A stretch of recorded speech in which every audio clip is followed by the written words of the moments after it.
database yang mana nanti kita perlukan untuk melakukan beberapa kegiatan ke depan ya. Jadi kita perlu tahu tentang database NCBI karena dia dari sana itu nanti repositori banyak kita bisa manfaatkan terutama untuk pengembangan marker yang kita inginkan. Baik, saya akan share screen yang tadi sudah saya coba. Ya, hari ini kita akan mendiskusikan tentang AFLP ya. Oke, sudah terlihat mestinya ya di layar Anda. Jadi AFLP itu adalah salah satu PCR based marker ya. Berarti dia marker yang di generate dengan menggunakan teknik PCR ya, sehingga salah satu keuntungannya seperti yang kita sudah pahami tidak memerlukan DNA template yang banyak ya, karena untuk melakukan reaksi PCR satu reaksi itu hanya memerlukan 50 nanogram DNA template ya. Dalam hal ini ya tentu kita memakai genom tanaman yang kita gunakan sebagai template-nya ya. Nah, dengan demikian tentu itu membantu untuk memudahkan kegiatan-kegiatan analisis menggunakan marker molekuler ya. Berlawanan dengan itu pada sebelumnya itu kita menggunakan misalnya AFLP itu untuk satu marker itu paling tidak menggunakan 15 sampai 20 mikrogram DNA ya, satu sampel, satu locus marker, satu sampel itu memerlukan 15-20 mikrogram DNA. Nah itu kan jadi tentu memerlukan sangat banyak DNA template yang kita harus sediakan. Nah kalau PCR based marker ini sejak kemarin kita sampaikan keunggulannya itu kita hanya perlu meinikan 50 nanogram per locus per reaksi.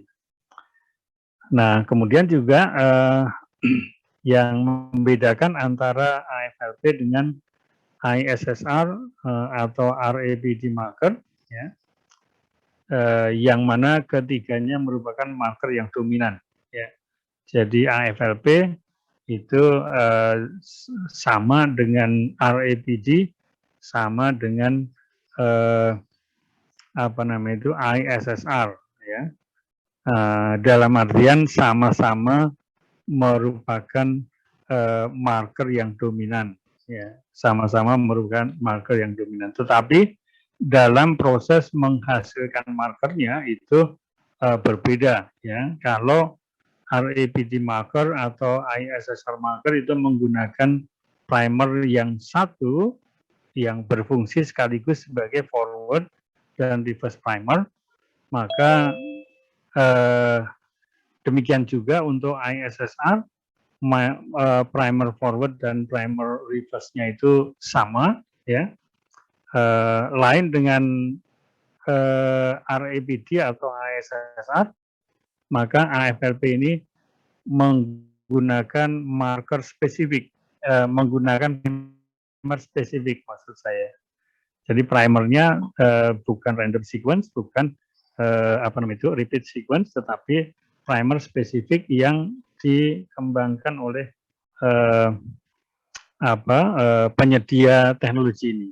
Jadi mereka secara khusus mengembangkan primer-primer yang digunakan untuk mengenerate marker AFLP ini. Oleh karena itu AFLP ini karena dia merupakan property right dari company yang melepas, maka tidak bisa kita mendesain sendiri primernya itu. Jadi semuanya sudah disediakan oleh company tadi, dan kita ketika kita menggunakan seperti halnya kita melicense teknologi ini, yang kemudian kita membayar sejumlah tertentu ya untuk memanfaatkan teknologi yang ada. baik AFLP sendiri singkatan dari A-nya itu adalah amplified, F-nya itu fragment, L-nya length, P-nya polymorphism. Jadi amplified, fragment, length, polymorphism. Ya, jadi itu yang dimaksud dengan AFLP ya. Nah ini barangkali mungkin secara sederhana itu kita bisa menggambarkan proses yang dilalui ketika kita melakukan analisis AFLP. Yang pertama adalah berkaitan dengan tentu semuanya berawal dari DNA genom yang sudah diisolasi kan. Jadi DNA genom yang sudah diisolasi itu mesti disediakan oleh penggunanya. Nah kemudian DNA genom tadi dipotong-potong, difragmentasi ya menjadi potongan-potongan kecil menggunakan 2 enzim restriksi. Jadi bukan hanya satu tapi menggunakan 2 enzim restriksi ya, sehingga dari hasil double digest itu didapatkan fragmen genomik tadi itu dalam berbagai ukuran ya. Jadi ini adalah fragmen genomik, ini adalah genom dari tanaman yang dievaluasi kemudian dipotong dengan EcoR1 dan MSC1 sehingga kita mendapatkan fragmen yang seperti itu ya. Nah kemudian fragmen yang sudah didapat tadi itu tentu salah satu ujung dari fragmen itu mungkin terpotong dengan EcoR1 ya kan, karena ada situs pengentu yang dipunyai oleh EcoR1, maka bisa jadi dalam populasi fragmen ini ada yang ujungnya itu terpotong oleh EcoR1 ya. Kemudian ujung yang lain kebetulan juga terpotong oleh EcoR1 misalnya kan, berarti fragmen itu kedua ujungnya mempunyai bekas potongan dari enzim EcoR1 itu ya. Yang lain, fragmen yang lain mungkin seperti halnya yang pertama, berarti kedua ujungnya itu dipotong oleh enzim MSA1 ya, enzim MSA1 ya. Berarti dua-dua fragmen tersebut, dua-dua ujung fragmennya itu terpotong oleh MSA1 enzim itu. Dan yang ketiga berarti salah satu ujung dari fragmen itu dipotong oleh EcoR1, ujung yang lain dipotong oleh MSI1. Berarti katakanlah satu fragmen tertentu itu, misalnya yang ini di ujung satunya dia EcoR1, di ujung yang lainnya dia MSI1. Nah, jadi ketika genom tanaman itu dipotong dengan dua enzim restriksi, maka potongan-potongan yang didapat itu akan saling overlapping ukurannya, sehingga kalau kita fragmentasi di dalam gel agarus, kita akan mendapatkan pola smear ya. Pola smear itu maksudnya pola sambung bersambung dari ukuran yang paling tinggi sampai ke paling rendah, overlapping begitu ya. Ya. Nah kemudian di dalam fragmen tersebut ada 3 populasi, yang satu terpotong dengan EcoR1 dua-duanya, yang satu terpotong dengan MSC1 dua-duanya, dan yang satu di satu sisi dipotong EcoR1, di sisi yang lain dipotong MSC1. Ya itu adalah langkah pertama dari penggunaan AFLP. Nah, karena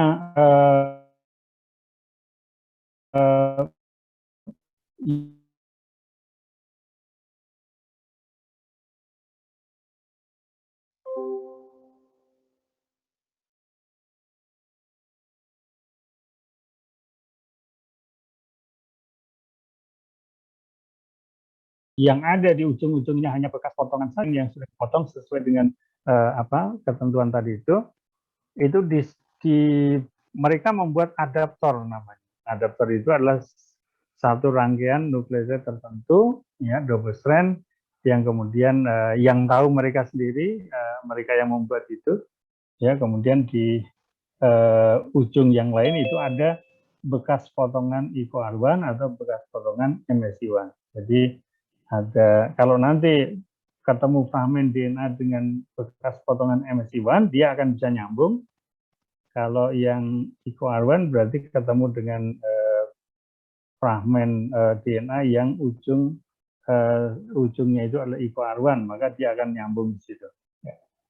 Nah, ini langkah berikutnya itu adalah yang biru itu katakanlah yang biru itu adalah bekas potongan IcoR1 dengan adapter IcoR1. Ya. Sedangkan yang merah ini adalah bekas potongan MSI1, ya, di dalam genom, fragmen genom tadi, dan kemudian di ke pucuk tersebut tersambungkan adapter untuk MSI1. Ya, berarti yang merah itu adalah ujung yang di bekas potongan MSI1, yang biru itu bekas potongan IcoR1. Masing-masing digabungkan dengan adaptor yang dibuat oleh company untuk mengembangkan marker AFLP ini. Ya. Oh sorry, ini saya masih menjadikan beberapa di antara Anda itu sebagai host karena di rumah saya ini lagi gangguan ini internetnya, jadi kadang putus di tengah jalannya.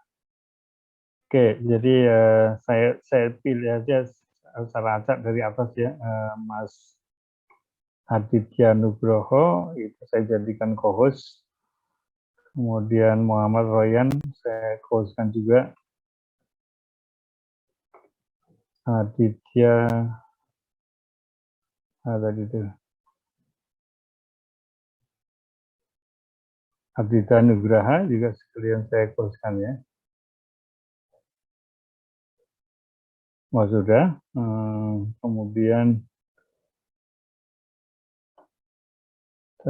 Andi Agus Sahyana ya, nanti saya bikin co-host juga. Satu lagi Mbak Aditya ya, Mbak Aditya saya bikin co-host ya. Nanti maksudnya kalau saya terlempar keluar itu tidak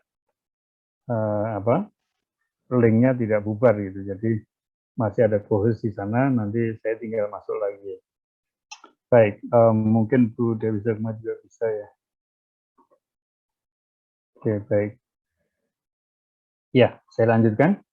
Jadi langkah kedua dalam pengembangan marker itu adalah menyambungkan adapter yang sudah dibuat. Adapter itu sebenarnya double strand DNA, tetapi panjangnya hanya mungkin antara 20 sampai berapa basa ya.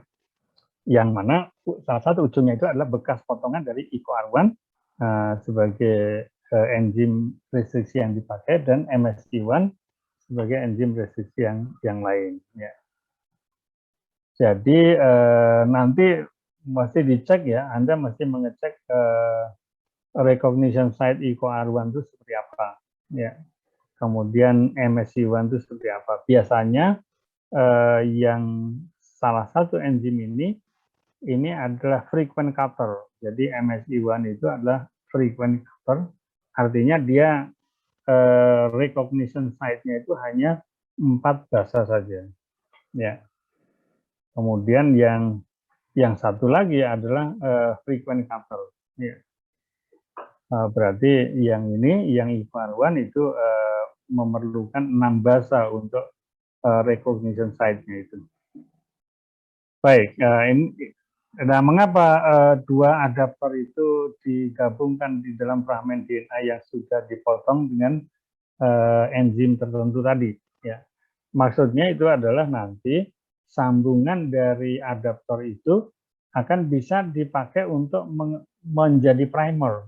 Jadi nanti primer yang kita gunakan itu sequence-nya sama dengan sequence adapter yang IcoR1 atau adapter yang MSI1. Ya.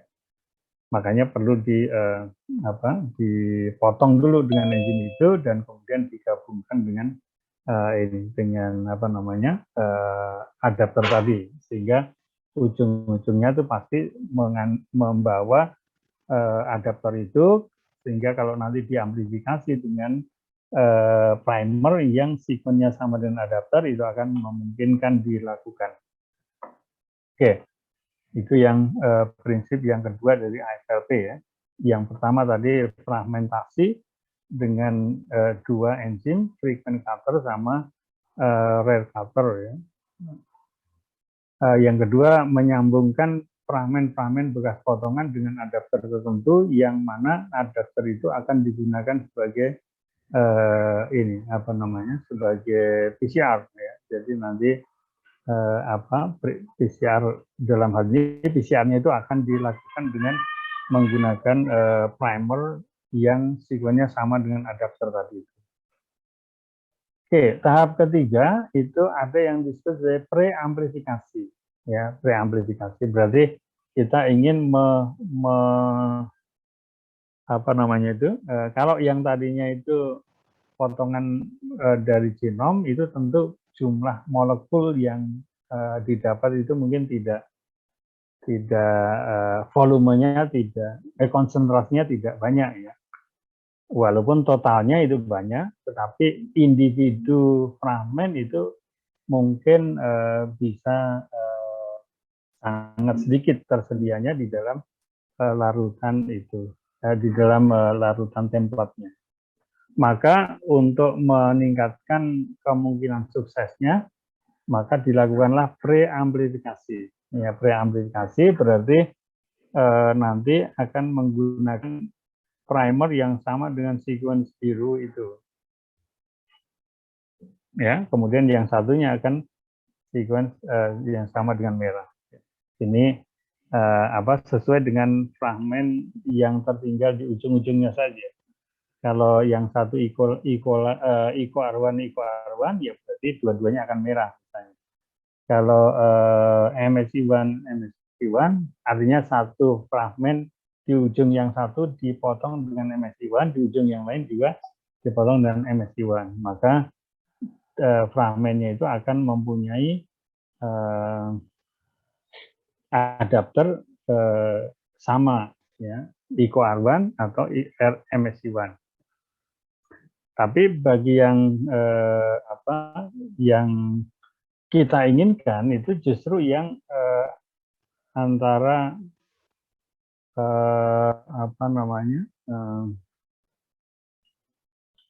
adapter yang satu sisi dengan adapter yang lain itu berbeda ininya, berbeda situs restriksinya. Artinya dipotong oleh dua enzim yang berbeda. Misalnya yang di bagian 5' itu dipotong oleh IcoR1 misalnya ya.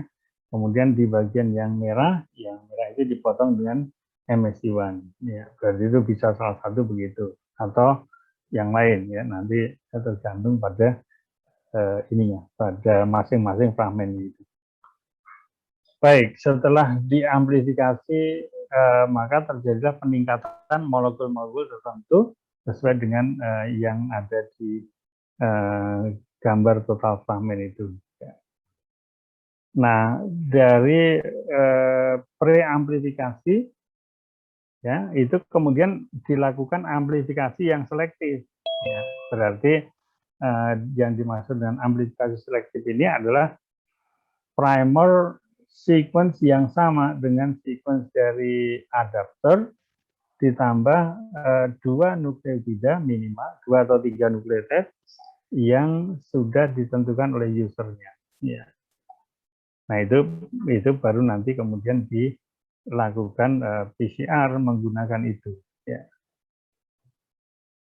Oke, yang terakhir Jadi PCR-nya 2 kali berarti ya. Yang pertama preamplifikasi, yang kedua adalah amplifikasi selektif. Ya, ya hanya yang membawa pasangan enzim restriksi tertentu itu yang akan dijadikan sebagai template. Oke. Nah, langkah terakhir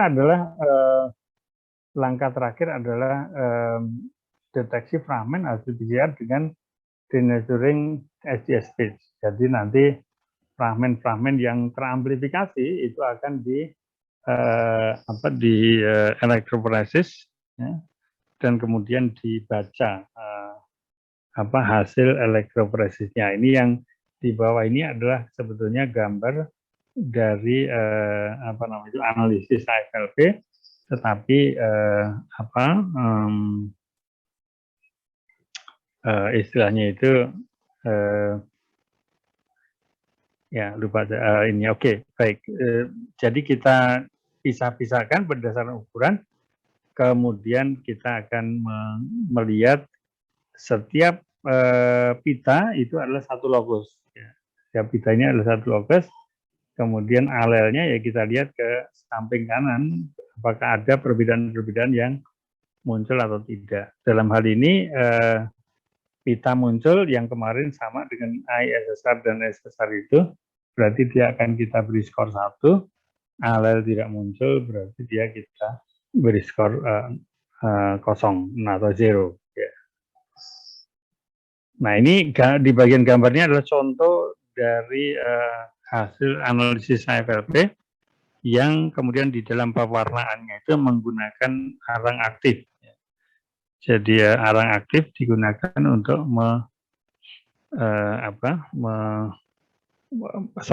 arang aktif. Maksud saya itu yang hitam-hitam seperti arang aktif ini adalah hasil staining dengan menggunakan perak nitrat, maksud saya. Jadi yang kelihatan hitam seperti arang itu sebetulnya signal yang mendeteksi posisi DNA ya yang telah bereaksi dengan perak nitrat. Ya, maka pewarnaannya itu menggunakan perak nitrat sebagai bahan stainingnya. Ya. Sebetulnya alternatif bahan stainingnya bisa juga menggunakan misalnya radioactivity ya. Jadi menggunakan radioaktif ya, boleh ya, tetapi tentu kalau kita di Indonesia tidak bisa menggunakan senyawa-senyawa radioaktif, nanti labnya terkontaminasi semua, kemudian terbuang ke lingkungan, ya nanti menjadi masalah lagi dan sebagainya, sehingga kelihatannya kita tidak akan mungkin menggunakan radioactivity untuk memunculkan signal dari pita-pita hasil amplifikasi AFLP tadi itu. Ya. Alternatifnya kita bisa menggunakan silver staining, ya, itu untuk mendapatkan signal hitam ya dari posisi-posisi DNA yang ada di dalam gel akrilamid tadi itu. Ya. Nah, atau alternatif yang lain bisa menggunakan cyber green. Cyber green itu adalah senyawa yang bisa bisa masuk di antara double strand dan kemudian memendarkan warna kehijauan. Ya. Nah itu juga bisa dipakai untuk stainingnya ya. Kalau cyber green mungkin relatif lebih murah ya, lebih mudah ya dilaksanakan dibandingkan dengan yang perak nitrat, karena kalau perak nitrat ini dia proses itu perlu dilakukan dari awal sampai akhir gitu kan, dan tahapannya lumayan banyak ya untuk mewarnai DNA kita itu dengan perak nitrat. Tapi kalau dengan cyber green ya kita tinggal elektroforesis saja, nanti cyber green-nya dilarutkan di dalam gelnya dan kemudian bisa kita elektroforesis untuk kemudian cybergreen itu bisa kita pakai untuk mendeteksi keberadaan fragmen DNA yang ada itu. Ya, itu yang apa namanya itu secara global ya analisis AFLP itu dilakukan dengan tahapan-tahapan seperti itu ya, mulai dari pemotongan dengan 2 enzim restriksi. Nah, ini maksudnya tentu tidak dalam satu reaksi ditambahkan enzim dua-duanya, enggak. Itu maksudnya DNA itu pertama mungkin dipotong dan IcoR1 ya.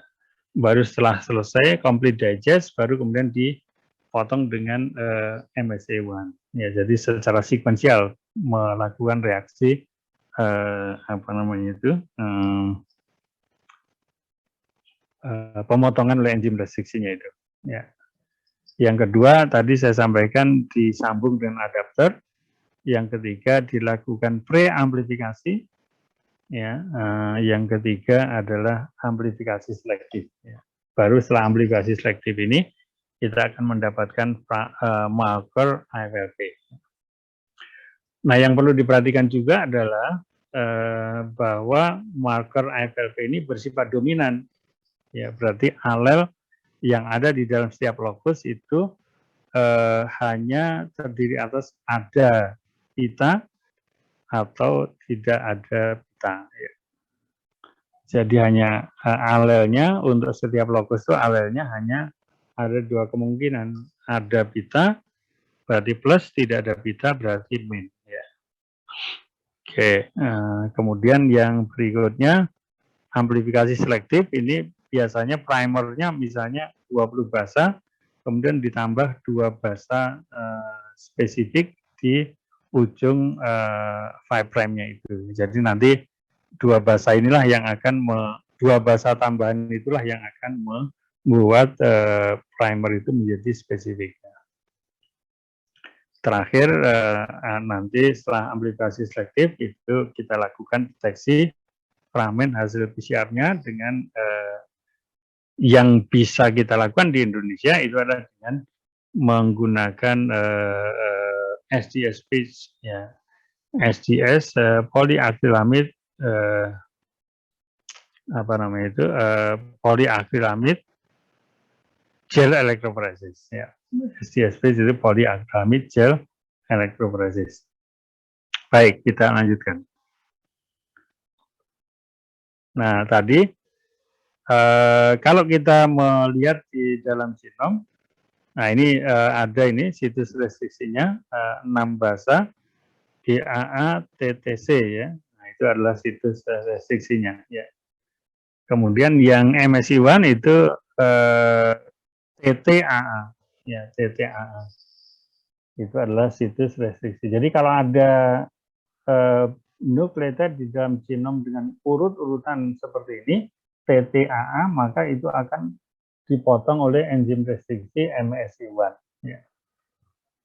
Sebaliknya kalau dia ada sequence yang nukleotidnya itu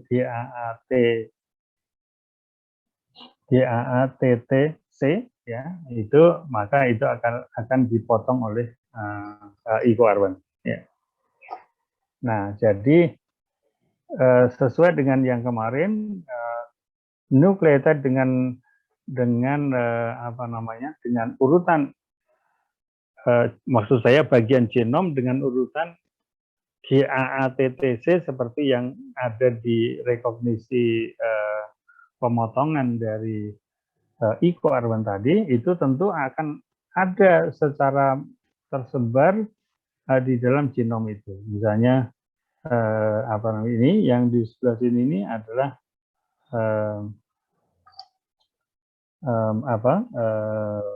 MSI1, situs restriksi MSI1. Sedangkan yang ini yang di sebelah kirinya itu adalah situs untuk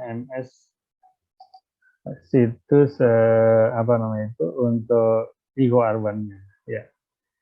IcoR1-nya berarti di situ di pas yang garis merah itu ada sequence GAA-TTC kan.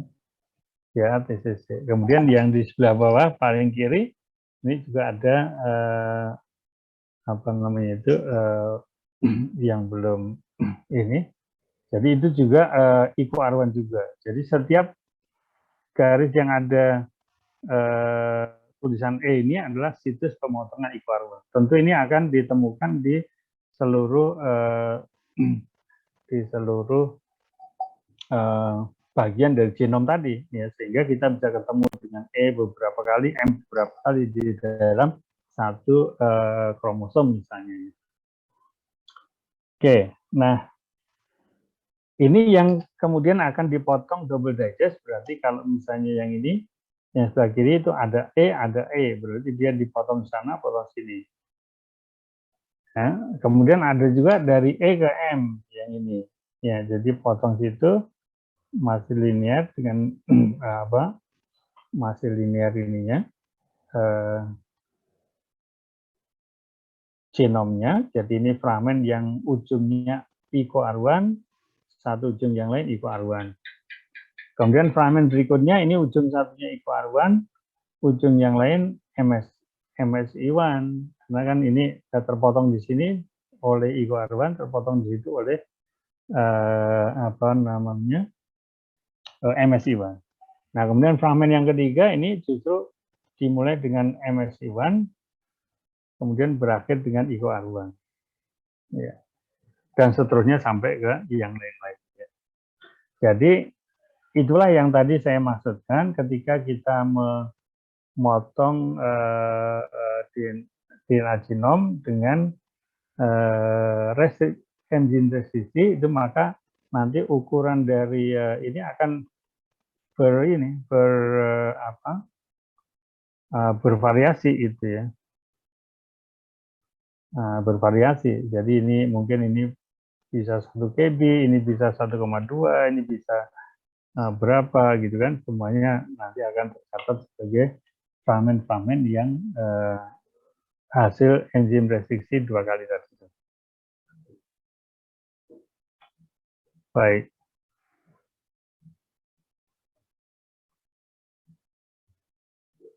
Ya, nah di sini berarti fragmen yang ini kan genomik DNA-nya tadi, kemudian akan menghasilkan potongan-potongan. Nah, tiap potongan ini yang bervariasi, misalnya ini ada E ke E, ada E ke M, ada M ke E, ada E ke M, dan seterusnya sampai diakhiri dengan ada E dulu, baru M. Ya. Fragmen-fragmennya maksud saya itu, di ujung-ujungnya itu ada bekas pemotongan enzim restriksi tertentu, ya, yang menjadi bagian dari fragmen itu.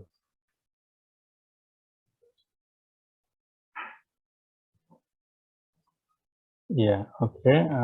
Berikutnya, nah ini kalau kita lihat secara secara apa namanya itu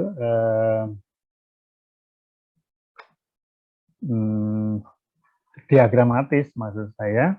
Jadi di satu sisi tadi kan ada ujung yang dipotong dengan Iko Arwan. Kemudian juga ada ujung yang lain yang juga dipotong dengan Iko Arwan. Nah, kalau dua-dua ini Iko Arwan dipotong dengan Iko Arwan saja, ya, maka yang terjadi adalah fragmen seperti ini, ya, akan terjadi fragmen seperti itu. Dari G-nya itu hilang menjadi AA, ya, TTC gitu ya, karena G-nya terpotong terbawa ke fragmen yang depannya. Kemudian yang ini juga sama, G berarti dia akan ini N kemudian G. N-nya itu adalah nukleotid pertama, nukleotid dari genomnya. Ya, kalau AATTC tadi adalah bagian dari Iko, situs restriksi Iko Arwan. Jadi ini berarti ada susunan molekul yang ada single strand 4 nukleotid, ada apa namanya itu 4 nukleotid, kemudian yang satu lagi adalah potongan yang pendek dari enzim restriksi tadi itu. Ya. Oke, sehingga terjadilah yang disebut sebagai single strand overhang, yang di sini juga ada single strand overhang. Ya. Oke, nah, ini ada tulisannya nih, ssDNA overhang, ssDNA overhang, maksudnya single strand DNA overhang, yang sebelah kiri, yang ini juga ssDNA single strand overhang juga. Jadi dua-duanya akan ada dua situs restriksi yang sama. Nah, yang B berarti sama, situs restriksi yang sama, tetapi apa namanya,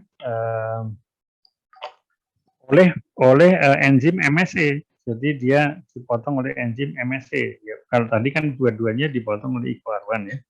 Yang ini dipotong dua-duanya oleh MSA ya. Sehingga nah ini sisa dari single strand overhang-nya itu hanya 2 basa.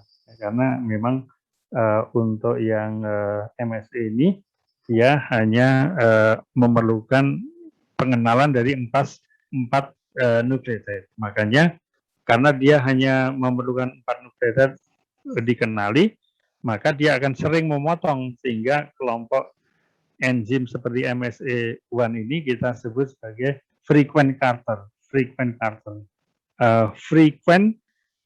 cutter. Ya, jadi sering memotong DNA menjadi fragmen-fragmen.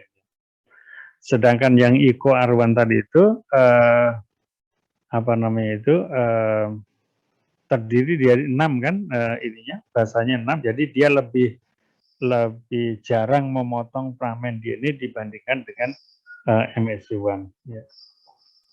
Oke, tapi dalam gambar ini yang saya ingin sampaikan itu adalah bahwa fragmen yang dua-duanya itu dipotong oleh MSC1, maka di ujung yang 3' itu ada single strand DNA overhang, yang di sebelah 5' juga ada DNA overhang juga ya. Jadi apa namanya itu yang didapat ketika melakukan pemotongan dengan 2 enzim restriksi, tapi kebetulan ini ternyata dipotong di MSA dan yang satu lagi juga dipotong di MSA ya. Oke. Berikutnya nah, berikutnya adalah di satu sisi dia dipotong dengan IcoR1, di sisi yang lain dia dipotong dengan MSC1, sehingga fragmen yang ini, fragmen yang baru ini dia akan mempunyai bekas potongan IcoR1 dengan 4 nukleotide overhang, dan yang satu lagi itu adalah fragmen dengan ujungnya itu dengan bekas pemotongan enzim MSA1 dan meninggalkan single strand overhang yang terdiri dari 2 basa. Nah, dalam hal AFLP, maka apa namanya itu fragmen yang seperti ini,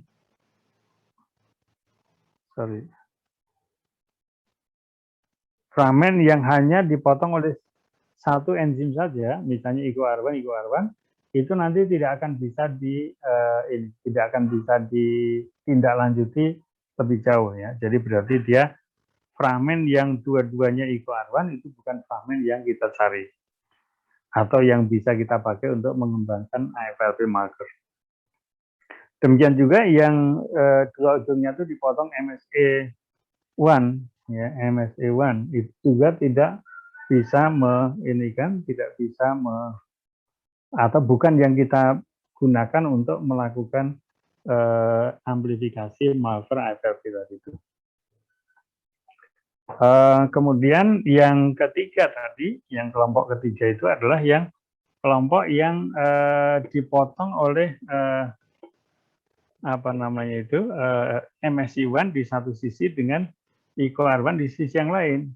Ya, jadi yang ini ya, jadi berarti double digest benar gitu kan. Kalau yang tadi double digest tapi hanya IcoR1 yang memotong dua-dua sisi atau hanya MSC1 yang memotong dua-dua sisi ya. Jadi sebetulnya bukan double digest itu single digest, tapi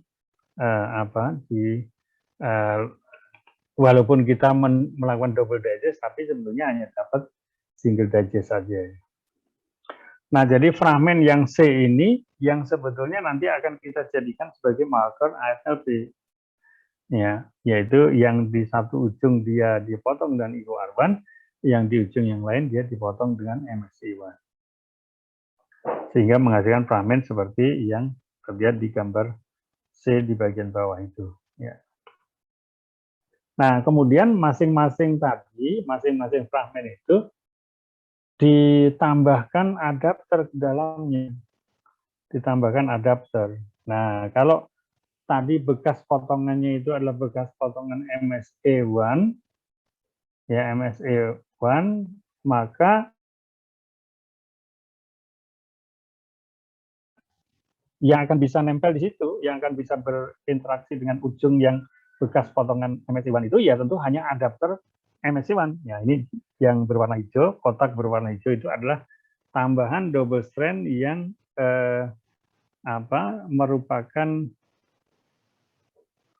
merupakan adapter, ya, yang merupakan adapter dari MSC1.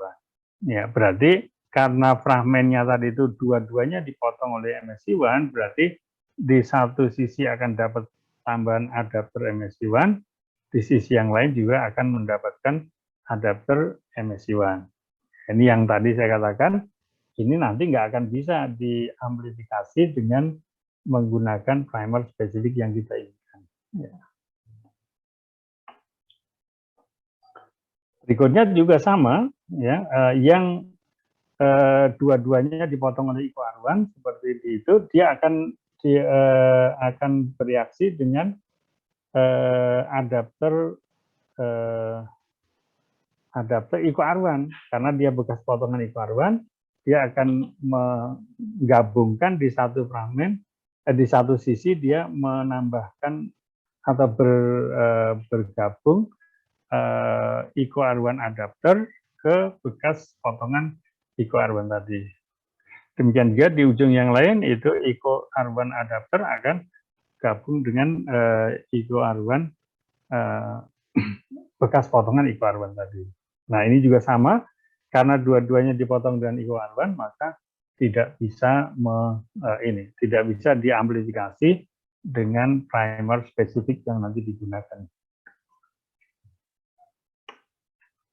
Sebaliknya yang C tadi, nah ini yang C itu di sebelah kiri itu dipotong dengan IOR1, maka di bagian itu akan bergabung atau bergabung adapter dari IOR1. Ya, tidak mungkin adapter dari MSC1 gabung di sini karena dia tidak cocok sequence-nya gitu kan. Nah, kemudian yang bagian kanan itu akan bergabung adapter dari MSC1. Jadi dengan demikian di satu sisi dia ada adapter IOR1, di sisi yang lain adalah adapter dari MSC1. Ya, jadi fragmen yang seperti ini nanti yang akan diamplifikasi untuk menghasilkan marker AFLP, yaitu di satu sisi dia bisa disambungkan ke dalamnya itu IOR1 adapter, yang di sisi yang lain disambungkan oleh MSE adapter. Ya. Nah, nanti ketika dua-duanya seperti ini sudah didapat, maka akan bisa diamplifikasi dengan primer yang spesifik tadi itu. Oke, nah ini primer yang spesifiknya itu pada tahapan pre-amplifikasi ya. Tadi ada dua tahapan PCR kan tadi. Yang pertama pre-amplifikasi, yang kedua amplifikasi nanti. Amplifikasi selektif maksudnya. Nah, di sini tadi saya katakan bahwa fokusnya itu adalah yang ujung satu fragmennya itu adapter IOR1, ujung lain dari dari fragmen genomiknya itu adalah dilingkupi oleh bergabung adapter MSC1. Ya. Nah, jadi di satu sisi adapter IQ1 gabung dengan bekas potongan IQ1, di sisi yang lain bekas potongan MSC1 bergabung dengan adapter MSC1. Ya. Nah, kalau kemudian ada primer yang spesifik yang dikembangkan sesuai dengan sequence dari IQ1 adapter itu, gitu ya. Maka primernya akan ke sana, ditambah tadi nucleotide setelah dari enzim restriksi. Jadi tadi enzim restriksi kan situsnya AATTC, AATTCC mestinya ya, AATTCC tadi.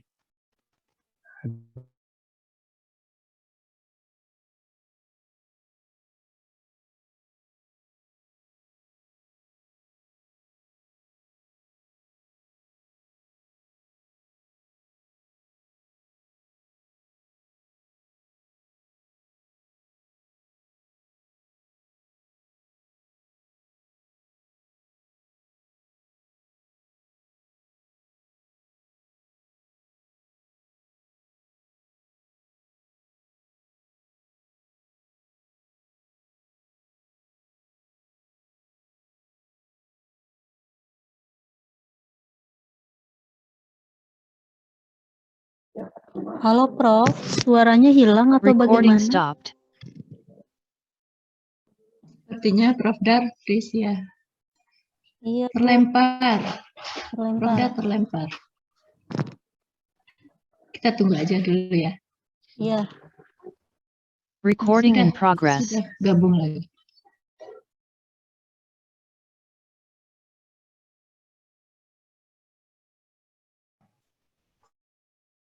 Sorry, maaf terlempar tadi saya. Ini yang saya khawatirkan karena beberapa hari ini selalu begitu. Suara saya sudah terdengar lagi ya? Sudah Pak. Sudah Prof. Sudah ya, oke. Baik, saya akan share lagi screen-nya ya.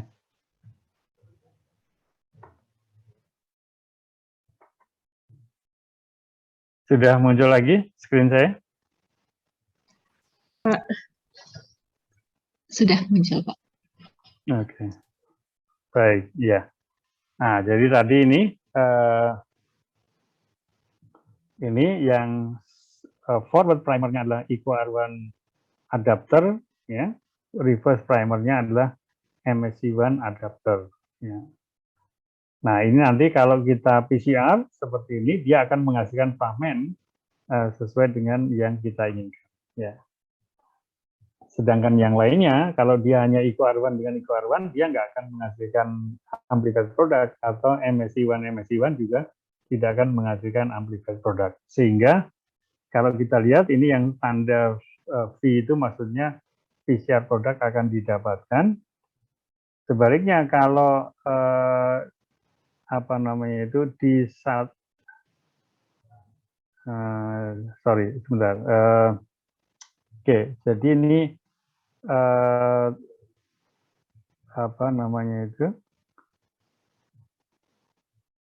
sequence yang merah ini, kalau Anda perhatikan sequence yang merah, nucleotide yang merah maksud saya, itu kalau terjadi mutasi di situ, misalnya yang tadinya itu sebelumnya adalah dia G dengan C, ya, G dengan C, kemudian terjadi mutasi sehingga yang posisi yang C tadi itu berubah jadi G, sehingga tidak bisa terjadi amplifikasi, maka maksudnya tidak bisa annealing dan inisiasi DNA sintesisnya atau replikasi DNA-nya tidak terjadi, karena dari primer ini harusnya kan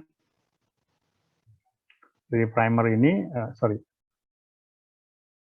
Ya, terjadi point mutation maksud saya, point mutation pada MSI1-nya. Ya, point mutation pada MSI1-nya, maka akan menyebabkan MSI1 tidak bisa mengamplifikasi. Ya, akibatnya pada fragmen B ini menjadi tidak teramplifikasi. Ya. Ini menjelaskan maksudnya, menjelaskan nanti variasi alil itu munculnya dari mana, gitu ya. Variasi alil itu munculnya dari mana. Nah, tadi saya katakan kalau seperti ini, kebetulan yang merah itu AT, yang satunya GC, ya, pasangannya maksudnya. Nah, IQ-R1 yang itu dengan A, berarti kan IQ-R1 pasangannya dengan strand 2 masih oke, kemudian MSI1 annealing ke strand 1 berarti masih oke juga, terjadi amplifikasi PCR. Sebaliknya apa namanya itu, kalau terjadi mutasi ya, terjadi mutasi ya, maka bisa tidak mendapatkan gitu kan ya, yang terjadi gitu. Atau fragmen tadi kan saya katakan IQ-R1 dengan ini IQ-R1 juga misalnya kan. Maaf, saya ganti sebentar ya, ini bisa enggak? Nah, ini misalnya kita ganti dengan hijau ya.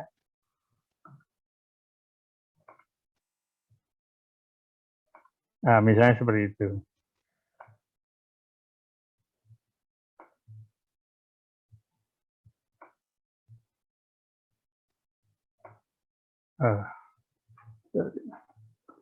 Ya, yang hijau lah itu ya, pokoknya yang dua-duanya itu hijau misalnya, atau dua-duanya biru.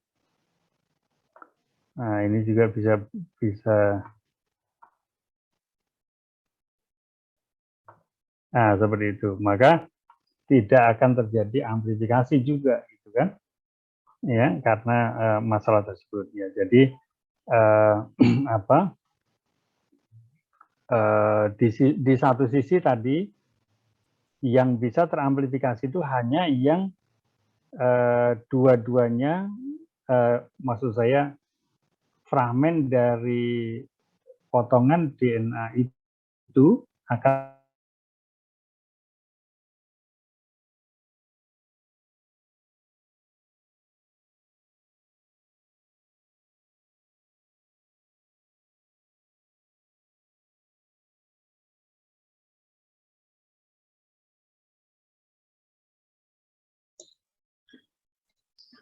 Sinyal Prof. Dar itu lagi.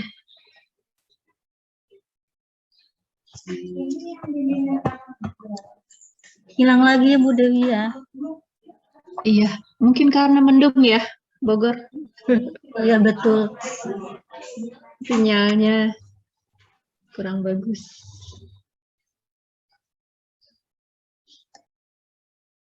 Recording stopped.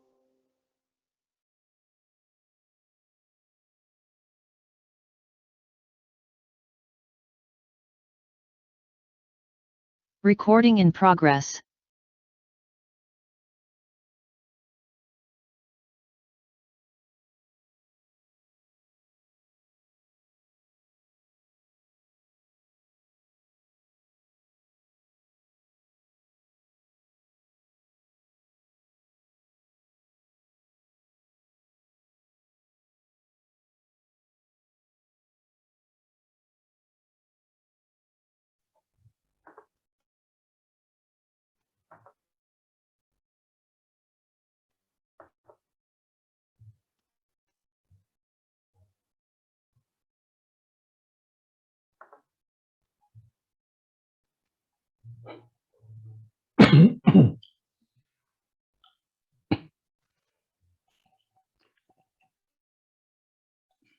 baik. Sorry, terlempar lagi saya tadi ya. Jadi saya ulangi lagi tadi. Produk amplifikasi itu hanya bisa didapat ketika dua apa namanya,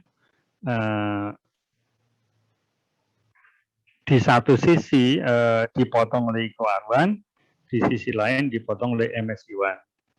Ya. Maka kalau seperti ini dalam kasus yang gambar ini, maka akan didapatkan produk amplifikasi. Ya.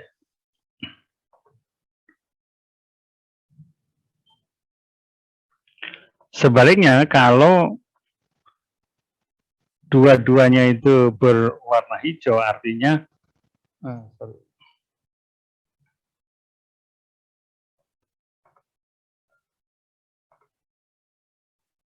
dua-duanya berwarna hijau, berarti dia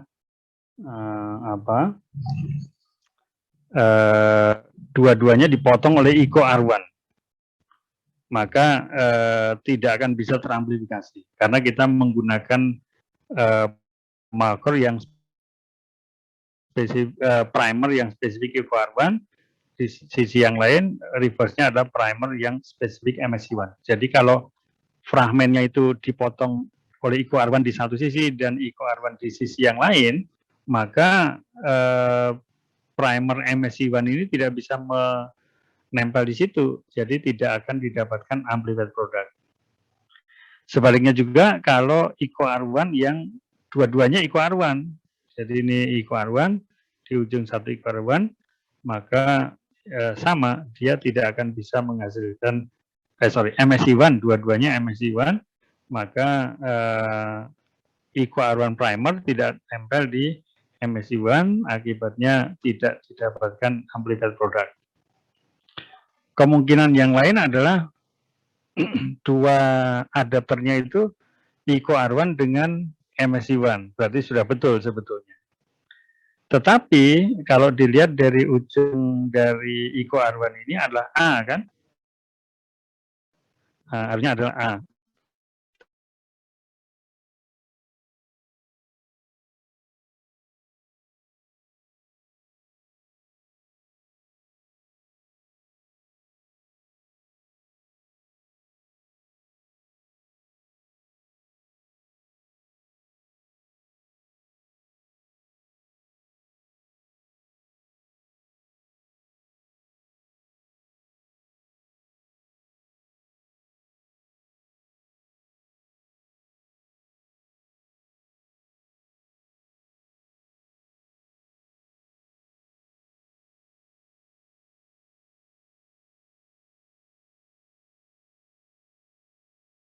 Recording stopped. Recording in progress.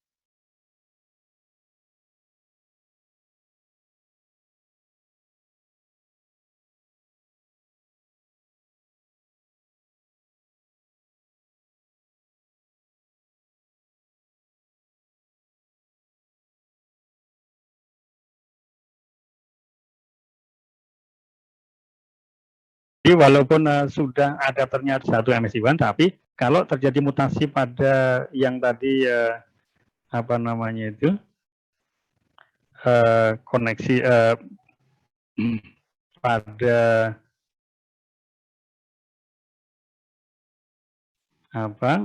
bagian jadi point mutation, maka dia akan amplified produknya juga tidak dapat. Ya. Ini yang jadi pada tahapan preselektif ini maksudnya dari sekian banyak kombinasi yang mungkin muncul, ya, itu sebagian besar akan tidak teramplifikasi. Yang sebagian kecil ini saja yang di sini, ya, yang Iko R1 dengan MSC1 plus ujung itu, ya, ada A-nya, ini akan teramplifikasi. Ya, berarti maksudnya apa? Maksudnya tahapan-tahapan tadi itu adalah untuk mengeliminir sejumlah fragmen-fragmen yang hasil pemotongan tadi supaya tidak ikut teramplifikasi, sehingga nanti dalam tahapan akhir dari selektif amplifikasi selektif tadi itu, kita kira-kira akan mendapatkan sekitar 100 atau 200 fragmen saja yang dari yang tadinya itu sangat banyak sekali fragmen potongan DNA-nya, nanti ada 200 fragmen DNA, karena diseleksi tadi harus pertama harus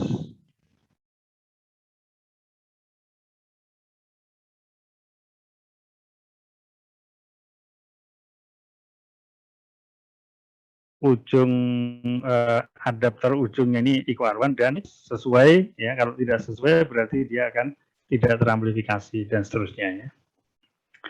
Kemudian yang tahapan berikutnya lagi adalah amplifikasi selektif. Ya, ini yang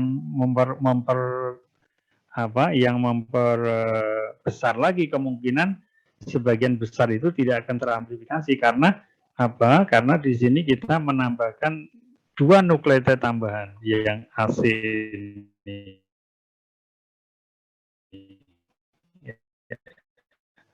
Jadi 2 nukleotida pertama tadi kan hanya A saja, kemudian kita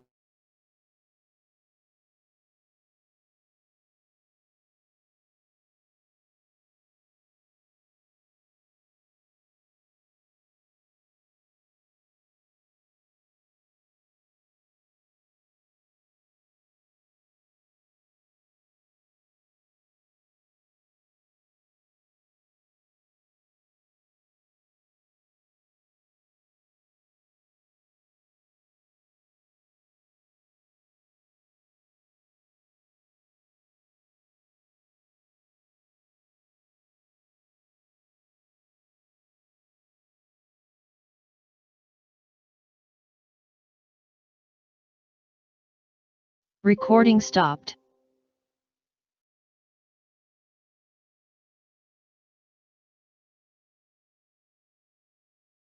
Recording in progress.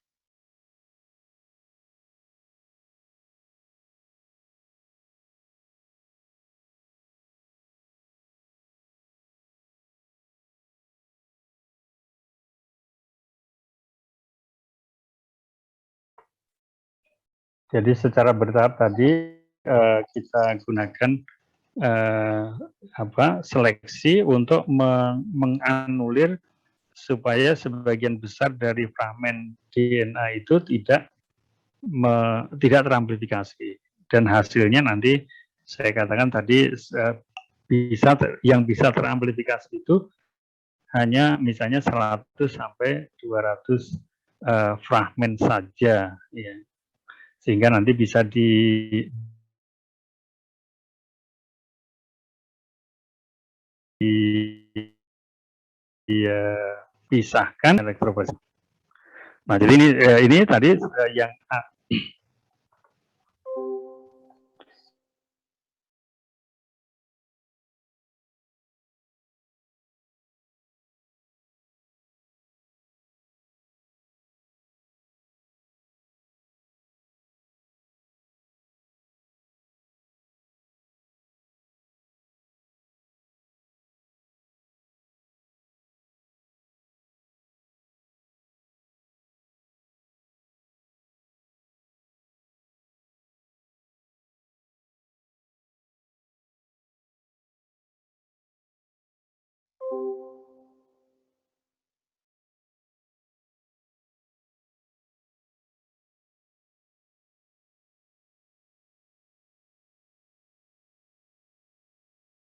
Recording stopped.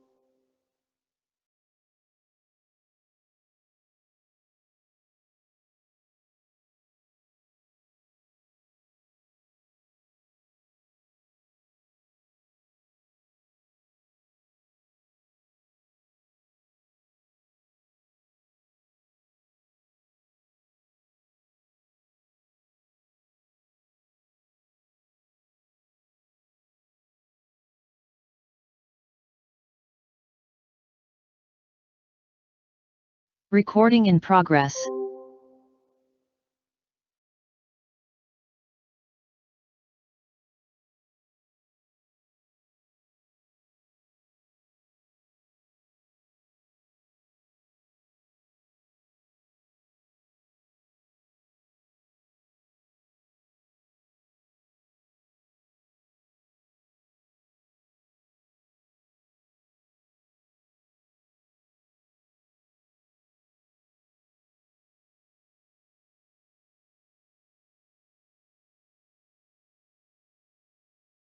Recording stopped. Recording in progress.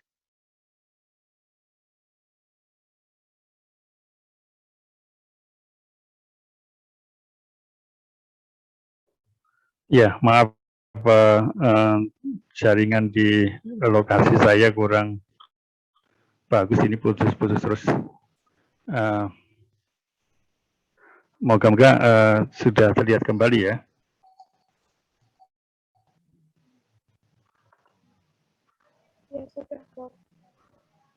Oke, baik. Ya, tadi terakhir saya sampaikan bahwa intinya tahapan-tahapan pre-selektif ataupun selektif itu tujuannya adalah untuk memperkecil jumlah fragmen yang akan diamplifikasi, ya. Sehingga nanti hasil akhirnya itu kita mendapatkan fragmen-fragmen yang ketika di-run di polyacrylamide gel electrophoresis itu menghasilkan sejumlah pita antara 100 sampai misalnya 200 fragmen saja, ya. Berarti salah satu keunggulan dari AFLP ini adalah bahwa dalam satu reaksi PCR itu sekaligus bisa menganalisis antara 100 sampai 200 ini, atau maksimum sampai ya 150 sampai 200 fragmen lah gitu ya. Jadi setiap fragmen itu merepresentasikan satu lokus. Berarti dengan satu kali reaksi AFLP itu kita menghasilkan kurang dari 200 fragmen atau 200 lokus tadi itu. Nah, kalau kita bandingkan dengan marker yang kemarin sudah kita diskusikan, yang pertama marker RAPD, ya. Marker RAPD itu satu reaksi PCR bisa menganalisis antara 10 sampai 15 lokus sekaligus, ya. Jadi dia bisa mengamplifikasi sampai dengan katakanlah 10 fragmen atau 15 fragmen, ya. Kemudian kalau ISSR juga begitu, menggunakan satu primer kita bisa mengamplifikasi sekian lokus begitu ya. Katakanlah 10-15 lokus, atau ya kadang-kadang ada satu atau dua juga bisa, tapi potensinya itu maksimum sampai segitu. Tetapi kalau dengan AFLP itu kita bisa mendapatkan amplified produknya itu dari katakanlah 100 ya, bahkan bisa sampai 150 atau 200 fragmen yang teramplifikasi. Nah, berarti kita menggunakan AFLP ini bisa menganalisis banyak lokus dalam satu kali PCR, ya, sehingga dari sisi itu kita menghemat, ya, artinya menghemat PCR reaction, ya. Oke, jadi ini setelah kita run di polyacrylamide gel electrophoresis, kita bisa mendapatkan gambaran seperti itu. Ini kolom itu adalah representatif individu sampel 1, 2, 3, 4, 5, 6, 7 misalnya. Kemudian barisnya itu berarti pita-pita yang muncul ini itu adalah merepresentasikan lokusnya, ya. Berarti kalau kita hitung dari bawah, kita bisa menghitung 1, 2, 3, 4, 5, 6, 7, 8, 9, 10, 11, 12, 13, 14, 15, ya sekitar 20 sekian lokus ya yang bisa kita analisis untuk gambar yang ini. Tentu kalau kita menggunakan polyacrylamide gel itu menggunakan silver staining, maksud saya itu resolusi atau ketajaman dari analisisnya tentu tidak akan sebagus kalau kita menggunakan teknik yang lain, ya. Misalnya capillary electrophoresis, ya, itu akan bisa mendeteksi lebih banyak fragmen dibandingkan dengan yang kalau kita memakai silver staining. Tapi ya katakanlah ini sudah lebih dari 20-an lokus yang bisa teramplifikasi dengan satu reaksi tertentu, ya. Ya, ini maka nanti tinggal kita melakukan scoring terhadap hasil dari gel elektroforesis ini. Nah, setelah kita mendapatkan hasil gel elektroforesis seperti itu, maka sama dengan yang marker yang lain, maka kita dokumentasikan. Biasanya kita lakukan scanning atau kita foto, ya, kemudian baru kita lakukan analisis di laboratorium kering. Kalau berarti ada dua kegiatan tuh. Yang pertama tadi langkah yang awal sampai pada munculnya gambar ini adalah kegiatan lab basah, ya. Baru kemudian setelah dapat gambar yang didapat itu kita scan atau kita foto, ya. Maka setelah dapat foto dari gel elektroforesisnya itu berarti kita masuk ke tahapan lab kering, ya, yaitu untuk melakukan scoring data dan juga melakukan analisis datanya, ya. Oke, jadi sampai dengan tahapan ini berarti kita selesai dengan lab basah dan memulai untuk melakukan lab keringnya, ya. Oke, nah seperti halnya kemarin yang kita lakukan pada RAPD atau ISSR, maka untuk melakukan scoring, ya, jadi lab keringnya itu dimulai dengan melakukan scoring, kemudian kita lakukan tahapan analisis datanya, ya. Nah, untuk melakukan scoring sama seperti waktu kita melakukan scoring untuk RAPD kemarin, ya. Jadi yang pertama kita tentukan dulu area dari gel elektroforesis itu yang memungkinkan untuk dilakukan scoring atau yang kita sebut sebagai base area untuk scoring marka yang kita dapatkan, ya. Nah, nanti dari penentuan base area ini, maka marker-marker yang ada di base area itulah yang akan kita scoring, sedangkan marker yang lain itu kita tidak perhatikan. Artinya walaupun ada di situ, tapi karena nanti scoringnya susah dilakukan, lebih baik kita hilangkan saja, tidak usah kita perhatikan.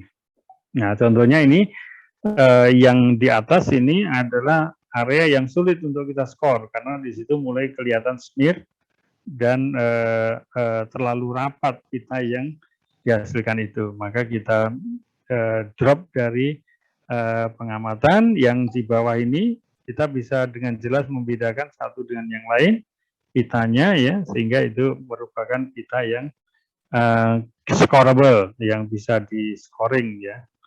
Itu. Nah, jadi fokus kita nanti yang besar ini berarti kita anggap sebagai base area, yang ini tidak atau bukan sebagai base area. Nah, nanti kita akan memfokuskan pada base area ini untuk melakukan scoring pita-pita yang ada di bagian tersebut. Nah, berikutnya pilih lokus yang mudah untuk di-scoring. Ya, jadi saya katakan tadi bahwa setiap ukuran pita itu adalah satu lokus. Ya, berarti kita tinggal lihat saja, oh ini ukuran pita yang pertama, kemudian naik lagi pita yang kedua, naik lagi pita yang ketiga, naik lagi pita keempat, dan seterusnya. Nanti Anda lakukan evaluasi terhadap berbagai macam lokus yang ada pada itu. Nah, contohnya misalnya lokus yang saya beri nama A, B, C, dan D. Ya, jadi ada 4 lokus yang kita lihat di situ, ya.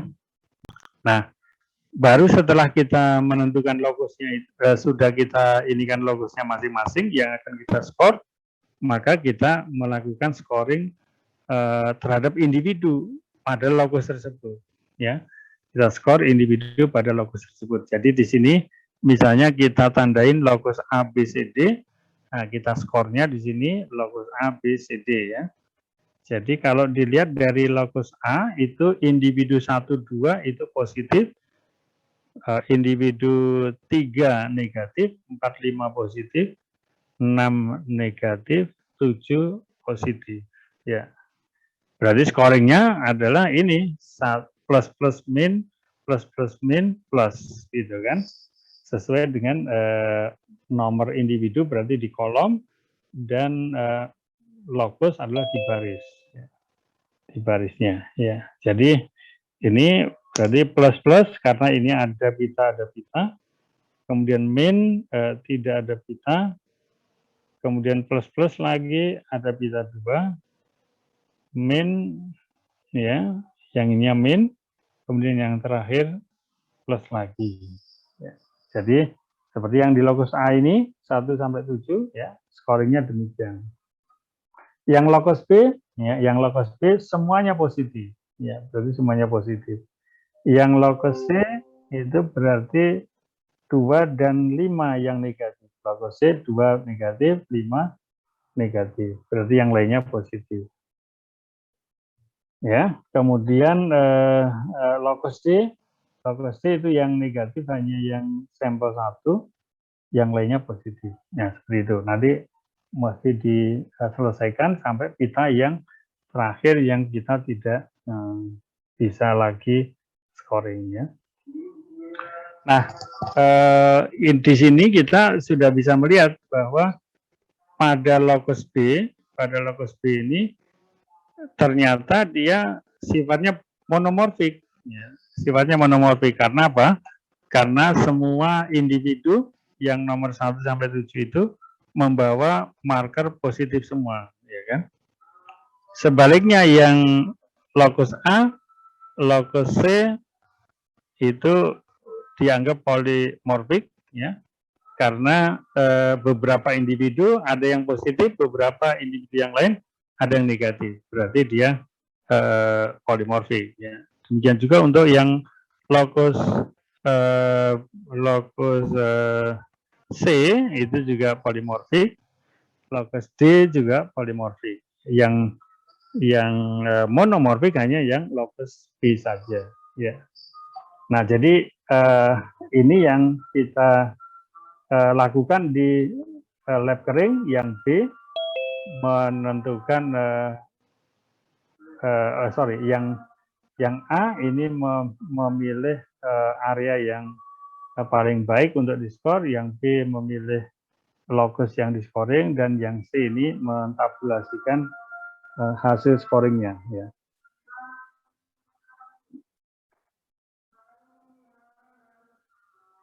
Nah, area yang sulit di-scoring, yang ini di atas ini, itu tidak disarankan untuk men-scoring pita di daerah tersebut sebagai marker. Karena area yang mudah di-scoring, ya, itu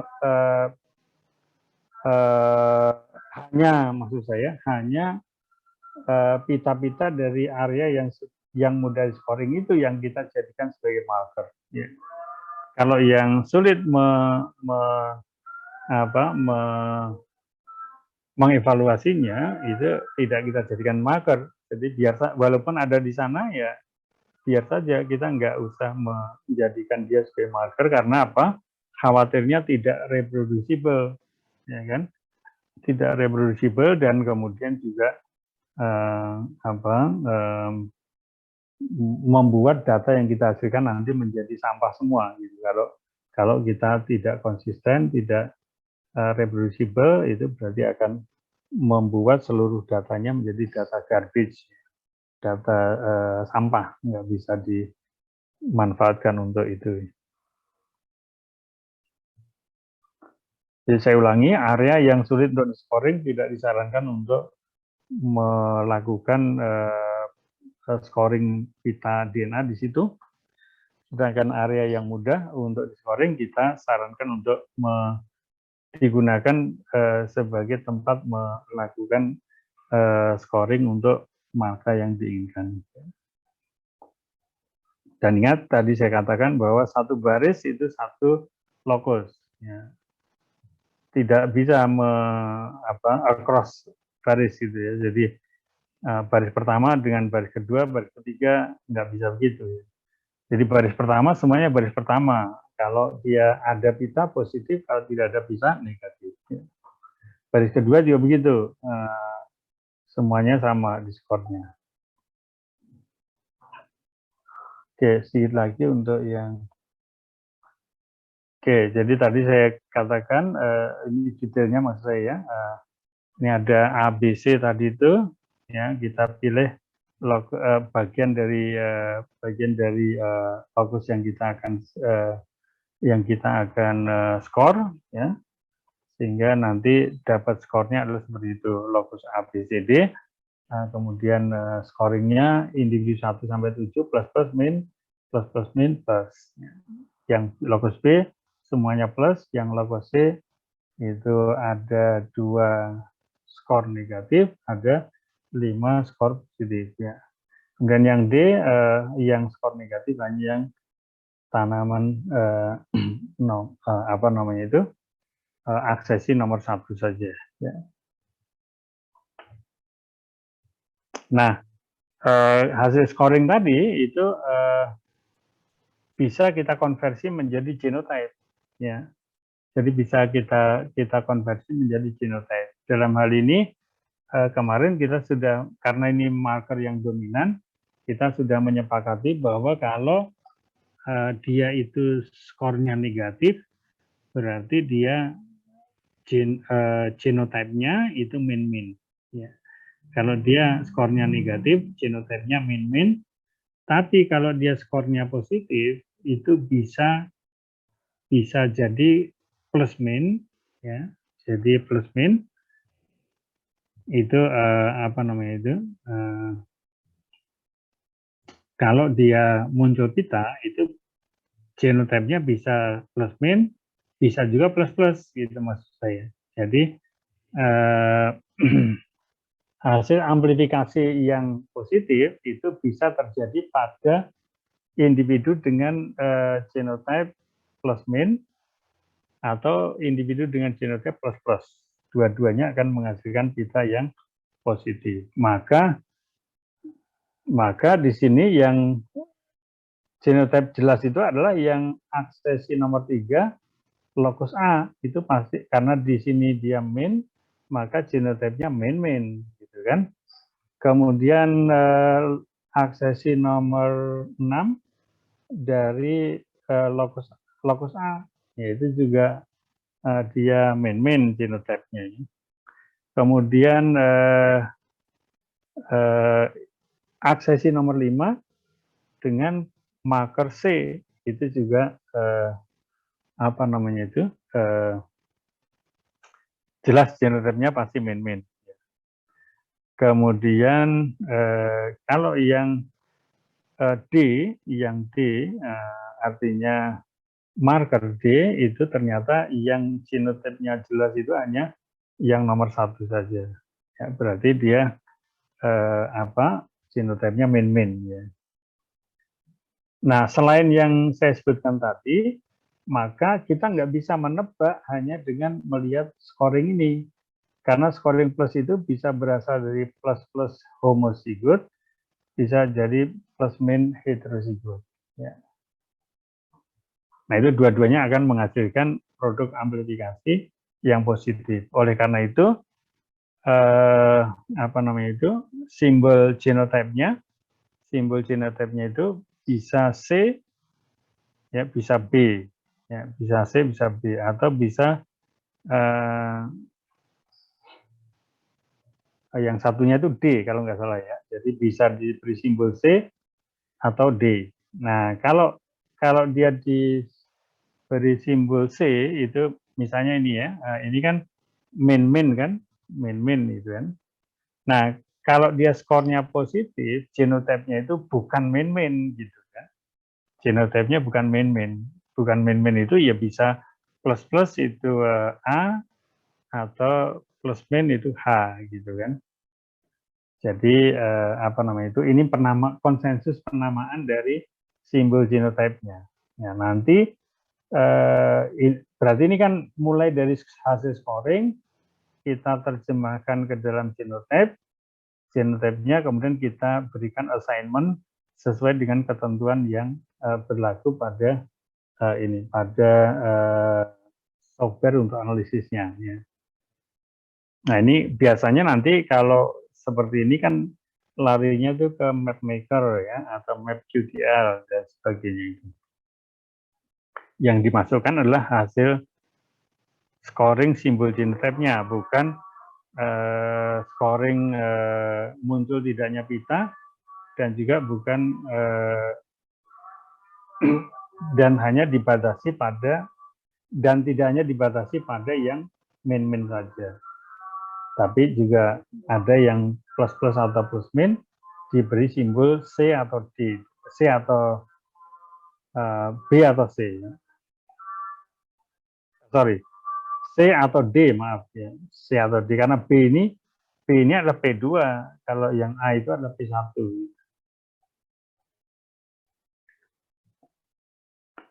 Ya, B itu berarti yang min ini adalah yang B. Jadi sebagai tetua P2-nya, yaitu tetua P2-nya min, maka yang ada di situ min itu adalah B. Ya, sedangkan yang plus itu adalah A.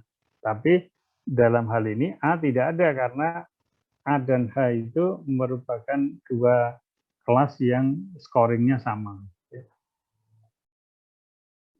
Oke.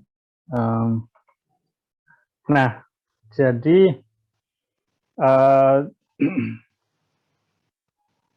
salah satu kendala dari pemakaian AFLP itu adalah biaya kitnya itu mahal. Biaya kitnya itu mahal. Kalau kita misalnya menganalisis 100 individu ya, 100 individu, maka kos untuk melakukan analisis AFLP ini bisa mencapai 70 sampai 100 juta ya. Jadi 100 individu kita memerlukan dana sekitar 100 jutaan ya. Untuk membeli kitnya tadi itu, untuk membeli kitnya itu. Tetapi dengan dengan kondisi yang ada, misalnya satu PCR reaction itu bisa mengamplifikasi 100 fragmen, berarti kan kita menganalisis juga 100 lokus gitu kan per primernya. Ya nanti tinggal diganti ini kan berapa primer gitu.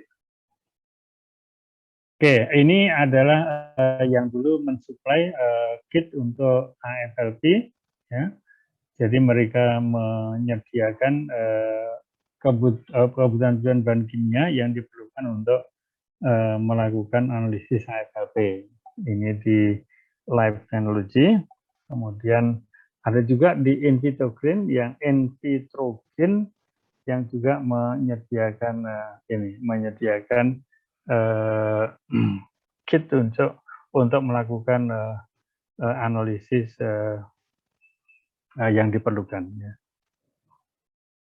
Kemudian, nah ini ada AFLP kitnya, ya, ada Advanced Cell Diagnostic, ya, itu juga bisa mensuplai kebutuhan untuk ini. Tapi karena mahal, ya, dan juga karena